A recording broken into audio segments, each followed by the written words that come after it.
Hi guys, it's Kelly here and I'm back with another video sponsored by Simon Says Stamp, and today we're going to be doing a one-layer card. Before we start, let me apologize because the set that I used is by Mint Owl Studio. It's called Coffee Craze, and I actually can't find it anywhere online. I'm not sure what happened to the company. I'll be really sad if they decided not to make stamps anymore because I really like their designs, but I did link in the YouTube description as well as on my blog similar sets to what I have used. So basically, I stamped a bunch of masks because I'm going to be doing a one-layer card, and I'm put my card base in my mini MISTI, and then I am going to head and lay out all of the stamps where I want them to be just using the masks. Once I had everything kind of where I wanted it, I'm going to go ahead and you can see here there's 3 little coffee beans that all come as one stamp set. I cut them apart so I could just have one coffee bean that I could use to kind of sprinkle it across my little countertop. And before I move the masks, I'm going to trace them very lightly with a pencil line. The reason I'm doing that is because it will be that much easier for me to line my stamps back up because I'll already have a kind of a marker. So I'm started stamping my coffee beans. I realized that it would not look very fluid if I didn't have any of the coffee beans in front of any of the cups. And when you're doing a one-layer card, you have to stamp what they call front to back, which means anything that you want in the front, you stamp first, and then you work toward the back. So I just moved all the masks and then stamped out all my coffee beans, and then I'm going to start using those guidelines that I created with the masks to position my stamps. Any of the stamps that are in front that are not on top of each other, I can go ahead and stamp at the same time. I love my MISTI for this stuff because I can get 2 stamps done at once. They go exactly where I want them to be. Don't mind my dirty MISTI door there. I never clean it. I never think of it. Cleaning just not a priority in my life, I guess. So once I have those stamped, I'm going to mask them. And then this coffee cup with the saucer, I'm going to go ahead and stamp again, but I want to be able to do a different pattern on it. So after I ink it up, I'm going to take a baby wipe and just wipe off the stripes in the center. Now, I did wipe off part of the line on the outside, but it's a very simple design, so I'm not concerned on, I'll be able to go back in with a pen and put that line back in later, and nobody will be any the wiser. Because if you watch my videos, I outline all of my stuff anyway. So once I had that done, I masked that and then stamped the other 2 coffees in the background. You'll see that the coffee cups are kind of staggered. This gives a more realistic appearance of them actually sitting on a countertop as a group. So I'm going to use my grid paper to line up. These are just regular Post-its because I wanted to be able to create kind of a little scene here. So I'm masking off the bottom, which will be the countertop, and I'm putting up some paint, wallpaper, whatever you want to call it. I don't even think, does anybody put up wallpaper anymore? I don't know. My husband took all the wallpaper out of our house before I was ever even in it. But anyway, I'm using the fossilized amber Distress Oxide ink, and I put down a very light layer. The reason I chose the Distress Oxide was because they do blend a little bit better, and I have an easier time getting very light coverage. I'm going to go ahead and put the stencil down. It's the diagonal stripe from My Favorite Things. And then I'm just going to add another layer of that Distress Oxide. It creates a really cool tone-on-tone background that adds interest to the card, but isn't overwhelming to the entire design. So I'm just going to flip these Post-its upside down.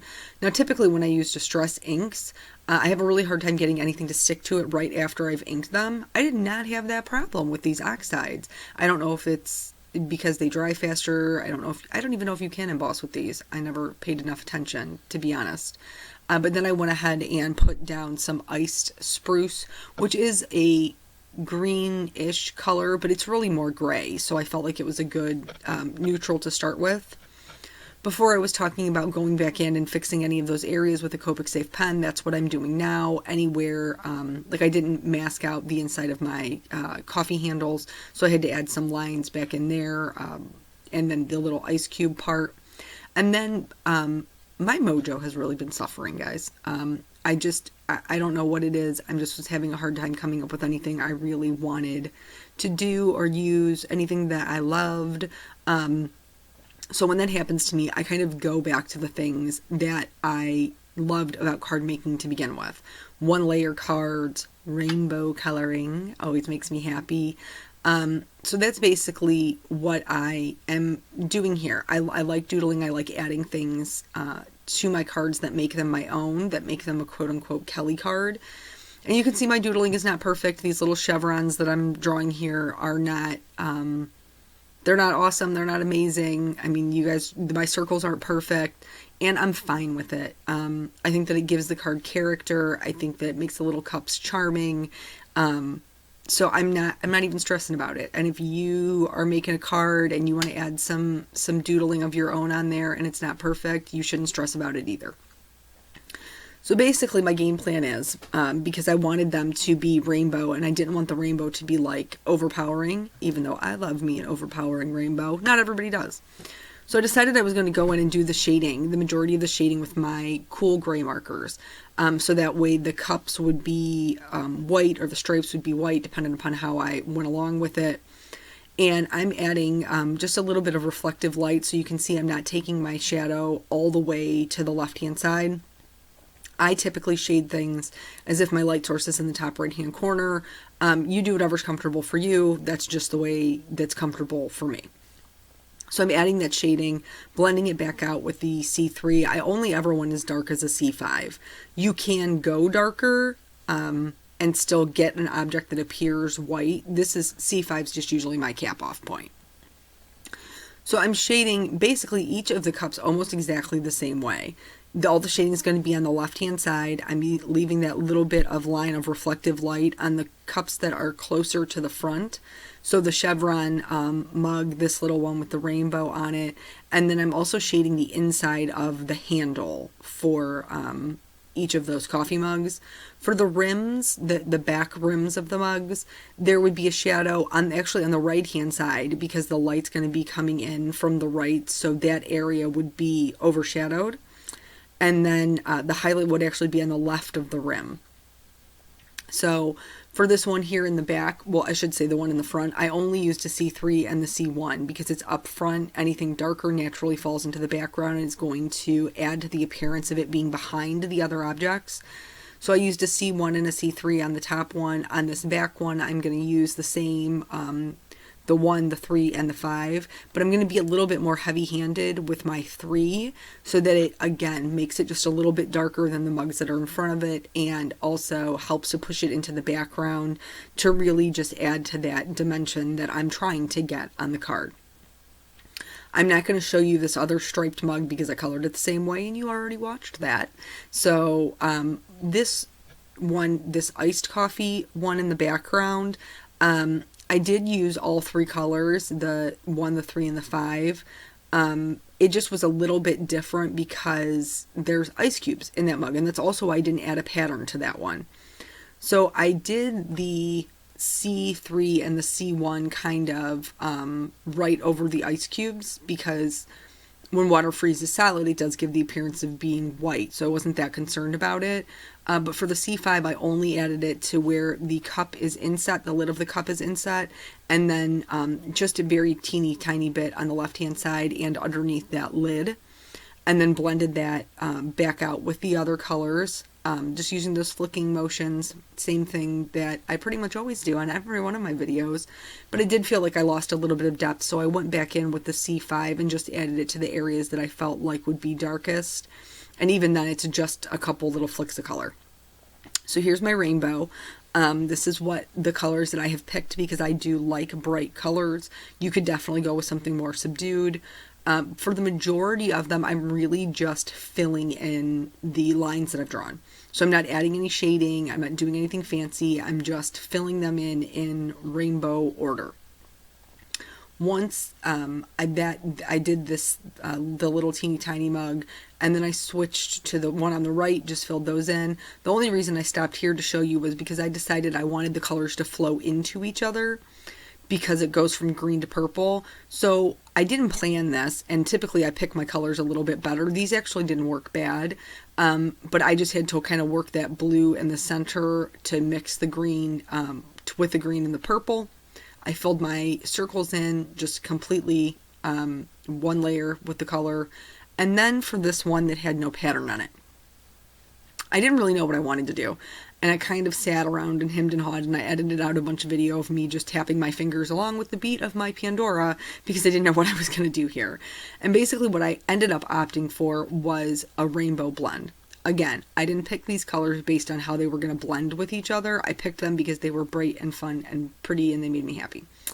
So I did have a little bit of issue with the Y08 blending into the G05. So I just grabbed a YG03 as kind of like the middleman, and then just put down a couple of stripes of that over each of the colors, and then went back in with the yellow to blend it out, and that ended up working great, no problems. The G into the B was not really an issue. Sometimes you might have to go over the overlapping areas once or twice to get them to blend. But that isn't anything that's outside of the norm. I don't feel like that's anything ridiculous.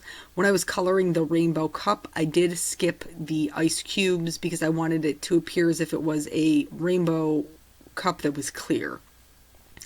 So I picked out a couple of E's just to vary the type or style of coffee. Some people they just want black coffee, some people want cream, some people are like me and they just want a little bit of coffee with their sugar, milk.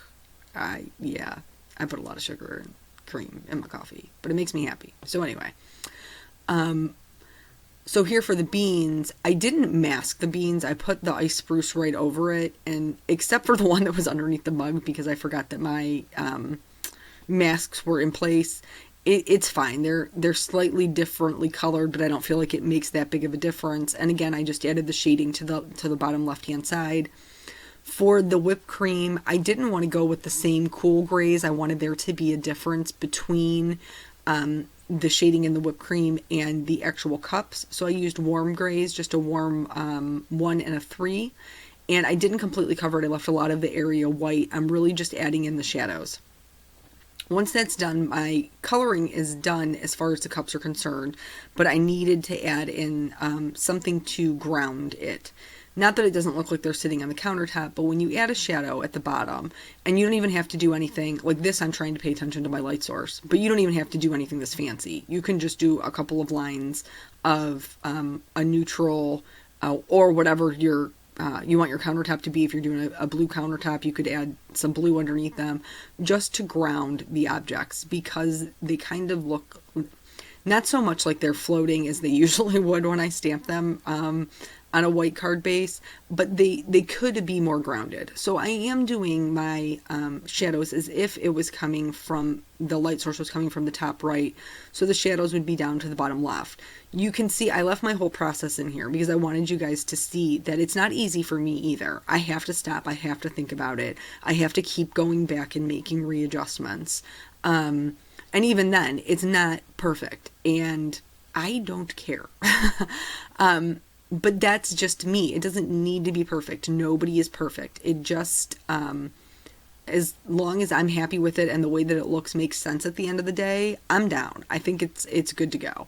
So I'm just working out to my lightest color, blending those in, and they don't even blend perfectly. Nah, they don't, and I still don't care, because I was happy with the way that it came out. And for me, that's the ultimate. Like, as long as at the end of the day I'm happy with the way that the card looks, I'm good. It doesn't matter if it makes sense. So I did go back in with that C5 and just kind of add just a little bit more depth, since adding those lighter colors over top of it does tend to make those colors a little bit lighter. I always outline all of my images. This is just a me thing that I do. I feel like it makes the colors a little bit bolder. It gives the lines a cleaner look. And especially for the stuff that I hand doodled, I doodled it in a very thin line, specifically because I knew I was going to go back in with a thicker line and I could kind of fix any areas I didn't like. I'm using Black Simon Says Stamp ink to stamp my sentiment, which says "Thanks for sweetening my life." And then the last thing I'm going to do is go in with some clear Wink of Stella, and I'm only adding it to the areas where there would be a quote-unquote highlight on the cup or what have you. So that is the whole card. Thank you guys so much for joining me. I hope that you are inspired to make something if you are also in a rut, or really just if you want to craft. And I will catch you guys on the next video. Bye.